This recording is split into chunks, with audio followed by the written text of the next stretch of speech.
Rizky DA dan Nadia Mustika resmi bercerai di Pengadilan Agama, PA, Bandung, Jawa Barat. Majelis Hakim memutuskan perkara perceraian mereka secara fair stake, karena Nadia Mustika selaku tergugat tak pernah hadir dalam sidang. Hal itu diketahui dalam video yang diunggah di kanal YouTube Intens Investigasi, Kamis, tanggal 9 Desember tahun 2021.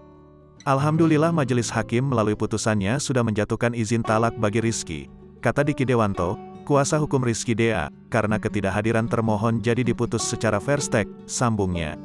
Di kesempatan itu pula, Rizky DA mengungkapkan alasannya mengajukan talak cerai terhadap Nadia Mustika. Kita berdua udah sepakat ya, keinginan berdua juga, terang Rizky. Ya mungkin Iki yang ngerasain dan yang menjalani dengan Nadia, mungkin Iki aja yang tahu, tambahnya. Kendati demikian, Rizky DA dan Nadia Mustika sepakat untuk berpisah secara baik-baik. Bahkan keduanya berniat membesarkan anak bersama. Kita tetap mengurus anak sama-sama, kita akan bagi waktu sesuai dengan Nadianya juga, ucap Rizky. Kembaran Ridho Dea ini mengatakan meskipun ia dan Nadia Mustika berpisah, hubungan keduanya tetap baik. Bercerai itu tidak harus bermusuhan. Jadi untuk menjaga itu, apalagi sudah ada anak, jelasnya.